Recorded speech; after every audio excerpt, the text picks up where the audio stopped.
Iya, terima kasih Anda masih bersama kami dalam program Tokoh Kita. Kita akan melanjutkan perbincangan bersama Pak Fahmi Idris, Direktur Utama dari BPJS Kesehatan. Baik, Pak Fahmi, tadi kan kita sudah sedikit mendengarkan cerita mengenai masa kecil Bapak yang memang kecil hingga SD dan SMP, hingga SMA dan kuliah Hingga ya Pak ya, kuliah di Palembang. di Palembang. Nah ini bisa diceritakan Pak, gimana sih di dunia perkuliahan ketika itu?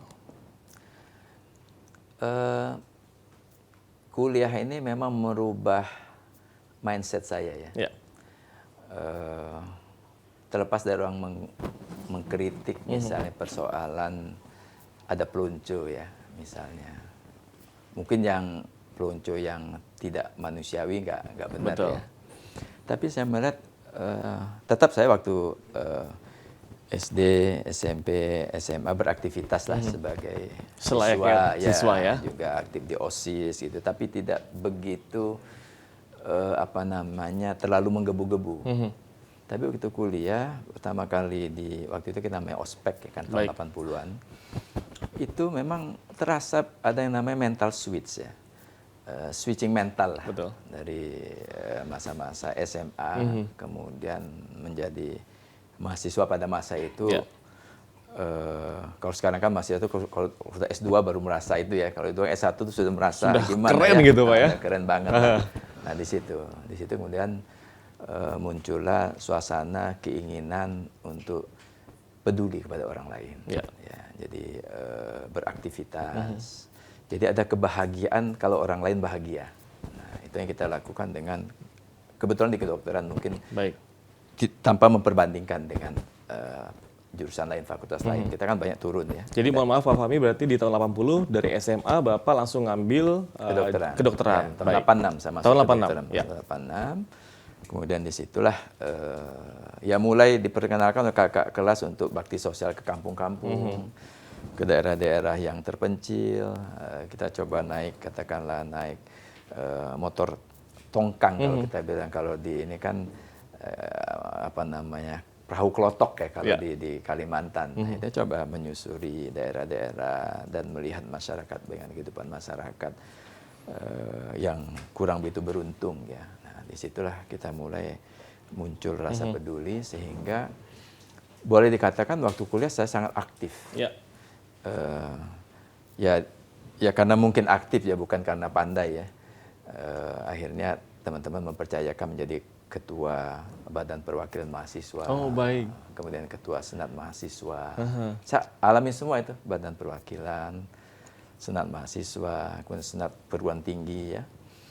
Kemudian sampai level nasional pun kita punya organisasi Ikatan Senat Mahasiswa Kedokteran Indonesia. Jadi ya semakin terbuka wawasan, keluasan wawasan bahwa banyak persoalan-persoalan kesehatan ini yang harus kita selesaikan. Itu yang menjadi idealisme sejak dulu. Ini awal mulanya ketertarikan masuk ke kedokteran tuh, apakah memang ada dorongan dari orang tua atau memang dari diri sendiri? Mungkin doa orang tua ya, doa orang tua. Tapi orang tua itu pada masa-masa itu kan selalu berharap anaknya jadi dokter ya. Betul. Ya? Mungkin ketika itu jadi apa pengennya? Dokter, polisi, presiden gitu Pak ya? Itu. Jadi kecil dibajuin dokter. Betul. Gitu ya.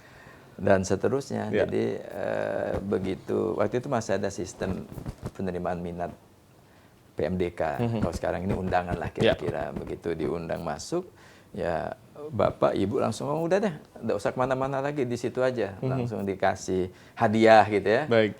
Biar nggak mikir kemana-mana gitu. Jadi ya lanjut di situ. Ya alhamdulillah. Saya yakin hidup ini kan mengalir ya. Ada takdir yang harus kita jalani sesuai dengan kondisi yang memang ditentukan. Baik. Jadi saya tidak melihat itu kalau pertanyaannya bagaimana seperti apa, ya saya mengalir aja seperti itu. Dan memang itu ibaratnya selain doa, panggilan dari diri sendiri mungkin Pak ya. Nah ini bisa diceritakan nggak Pak Fahmi? Dulu kan bisa dikatakan, aduh masuk ke Fakultas Kedokteran tuh susah keluarnya. Pak Fahmi sendiri lulus tahun berapa sih Pak?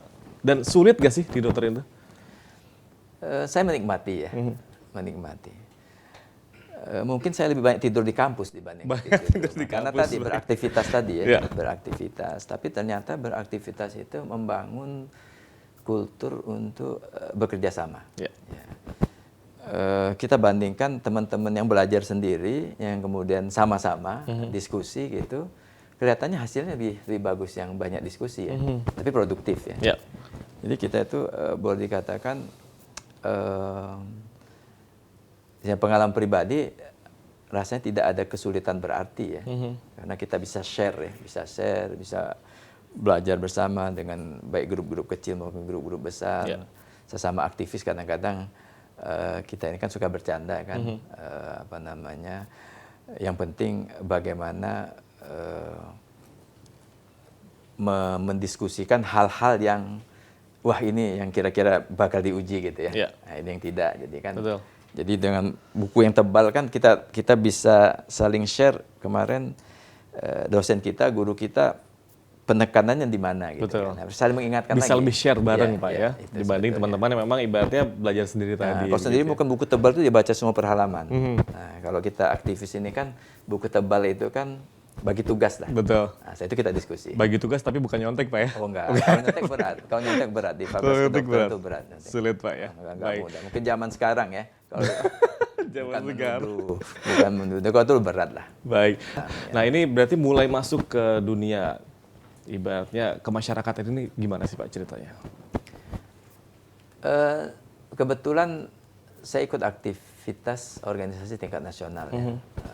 Ya karena bidang kesehatan, lembaga kesehatan. Jadi begitu selesai memang ada pilihan. Itu di Jakarta. Baik. Saya sudah mulai masuk Jakarta lah, mulai beraktivitas. Sudah mulai merantau dari Palembang ya? Saya masuk 86, begitu 89 mulai masuk dunia kemahasiswaan yang dinamis. Jadi sering ke Jakarta, berinteraksi dengan teman-teman, karena biasalah head office beberapa organisasi kan di sini. Jadi mulai 88 mungkin saya mulai bolak-balik Palembang Jakarta, terakhir saya Jakarta sekitar tahun 92 beraktivitas. Teman-teman bertanya, mau lanjut ke Jakarta atau gimana? Saya bilang, saya sampaikan ke teman-teman, banyak teman saya di parlemen sekarang kan. Maupun di partai juga menyampaikan, saya dokter, saya ingin ke puskesmas. Saya ingin mengabdi ke masyarakat di daerah. Itu spontanitas saya pada saat teman-teman berkumpul dan sama-sama merundingkan masa depan, kan seperti itu kan. Ke dunia aktivis kan begitu. Setelah selesai merundingkan masa depan ini mau kemana? Saya bilang saya mau kembali ke daerah. Ingin mengabdi ke masyarakat. Ya, masyarakat langsung, menerapkan ilmu saya di puskesmas di daerah terpencil. Teman-teman ngomong, lah kamu dari daerah ngapain capek-capek sampai ke Jakarta? Betul. Bergaul, kenapa nggak di Jakarta? Nggak, saya bilang, nanti insya Allah kalau kita ada rezeki kita ketemu lagi. Saya sampaikan begitu aja. Itu di tahun berapa Pak? Maaf. Itu 92-an. Kembali lagi ke daerah. Lagi daerah, 92 kita selesailah berlanglang buana di dunia. Kalau saya bilang itu pada masa itu dunia apa ya? Dunia di atas awan. Dunia di atas awan. Nah, karena apa? Maknanya apa nih Pak? Maknanya pada masa itu kita itu kayak mudah sekali ketemu menteri gitu, bandingkan dengan pejabat lain. Karena kan kalau aktivis itu kan gampang ketemu pejabat ya. Jadi biasa ketemu dengan menteri gitu ya, ada acara dengan presiden kita hadir gitu ya. Setelah itu kan kita kembali menginjak bumi kan, balik ke puskesmas. Yang kemudian kita harus naik, kalau saya mesti naik speedboat yang kira-kira 3 sampai 4 jam, yang daerahnya nggak ada listrik gitu ya. Terakhir ada listrik kalau malam, ya, di jam saja mungkin jam 6 sampai jam 8 malam. Yang kalau kemudian musim kemarau nggak bisa keluar karena itu daerah sungai ya. Kalau kemarau sungainya turun, kita nggak bisa keluar, yang airnya susah gitu ya. Tapi disitulah kita merasakan pengalaman yang saya lagi berwarna dalam hidup kita. Itu di daerah? Namanya di daerah transmigrasi waktu itu Makarti Jaya. Jadi kalau kita dari Palembang pernah lihat jembatan Ampera ya? Ya, sudah. Itu namanya. Kemudian dari situ kita naik speedboat. Naik speedboat itu ke muara Sungai Musi. Kira-kira 2 sampai 3 jam lah ke sana. Kemudian dari situ kita masuk lagi ke dalam. Karena itu kan ada jalur-jalur transmigrasi ya, macam-macam di situ. Itulah. Tapi itu pengalaman menarik sebetulnya. Saya kan nggak pernah naik speedboat secara khusus ya. Jadi pertama kali saya tugas, saya datang pagi tuh ke pelabuhan speedboat itu. Ya. Ya pelabuhan tradisional lah, bukan jangan bayangkan seperti pelabuhan sekarang Yang ya. sudah keren Sudah, gitu Pak ya. Itu waktu masih ada kayu-kayu, kita mesti jalan naikin kayu, kanan kiri orang jualan pisang, jualan buah kan. Di waktu saya ke speedboat itu, kosong speedboat itu. Baik. Saya naik, duduk di depan. Duduk di depan. Orang datang kok duduk belakang. Datang lagi duduk belakang. Nggak ada duduk yang Nggak depan. ada di depan. Baik. Nah, kita kan biasa kalau naik mobil ingin duduk depan, Benar, kan, ingin benar. lihat pemandangan. Ternyata kalau kita naik boot itu lucu. Semakin di depan itu semakin sengsara. Oh, Karena dia kan baik. begini, kalau menghadapi ombak dia kan begini. Jadi hantamannya makin kencang ya Pak Lebih ya? kencang. Jadi biasa orang muntah di situ di depan. Oh, Itu. itu pasti yang apa namanya yang bawa speedboat ini mungkin ketawa dalam hati waktu ngelihat Kok berani kok gitu. ada orang datang duluan, kemudian milih duduk di depan gitu ya. Ternyata itu pengalaman pertama naik speedboat. Baik. speedboat yang jarak jauh ya. Ini semakin menarik Pak Fahmi dan tapi kita harus tahan dulu karena pemirsa kita harus jeda sejenak tetaplah bersama kami dalam program Tokoh Kita.